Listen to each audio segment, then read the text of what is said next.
Welcome to Area 7, and roughly, I guess, we're about to the midpoint of the semester at this point. I hope that you continue to make good progress in this and your other classes. I hope that things are moving along well. I know that there's lots of schoolwork to do. I know that you have lots of responsibilities, and I know that you're working, and many of you have families, and I appreciate the sacrifices that you make as you continue to pursue this degree. And so hang in there, keep plugging away, keep doing the work. The end is in sight. And let me know if there are struggles that you have along the way, if there are ways that I can help or be mindful of things that you're encountering and going through in this particular season of life. As we enter into Area 7, we are still in the great Protestant missionary century, which is the 1800s. It's going strong at this point. In recent weeks, we've talked about William Carey and how he made his way to India, how his letters compelled many to follow in his footsteps. We have seen how the Judsons left America and made their way to Burma, and the difficulty in their work, but how their work continued to progress.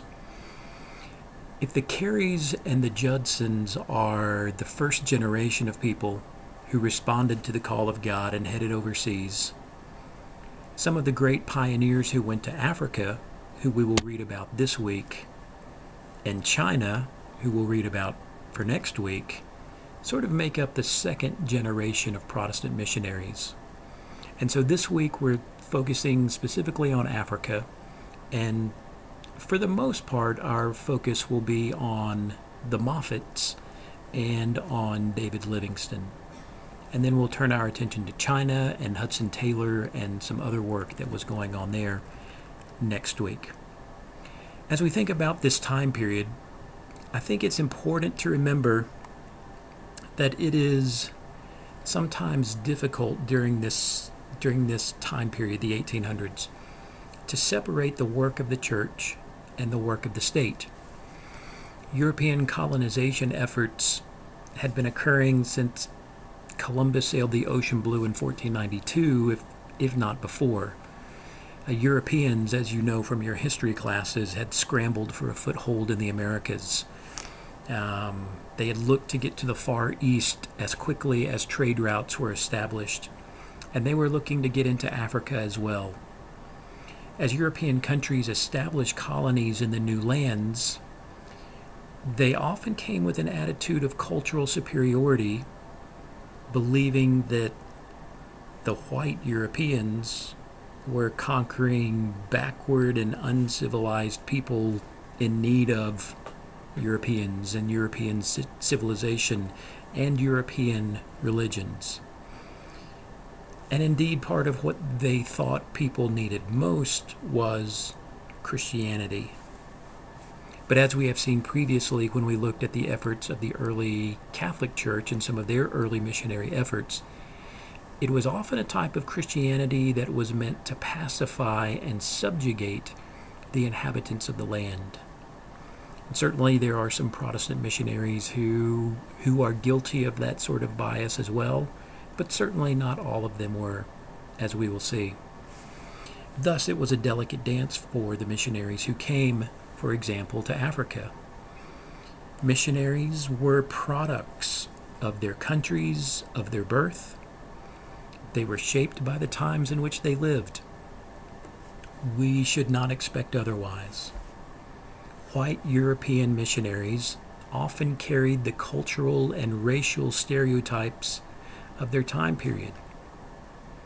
While recognizing that fact, we should also recognize at the same time that these were individuals who were deeply committed to the gospel. They wanted to see Christianity spread, and they believed that the light of Jesus alone could penetrate the spiritual darkness that had a hold on Africa as a result of witchcraft and cannibalism and other forms of pagan worship.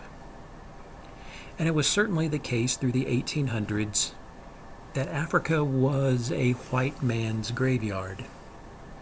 Missionaries who devoted themselves to Africa were usually signing an early death warrant. Tropical diseases were real, and vaccines were not. Most made tremendous sacrifices when they said yes to the call of God. As we will see much later in this semester, the results from these early Christian missionaries are nothing short of remarkable. But the early years carried significant struggles. So be prepared to meet this week some of those who set an early example while accomplishing much in their own right. I look forward to the time that we'll have together this week.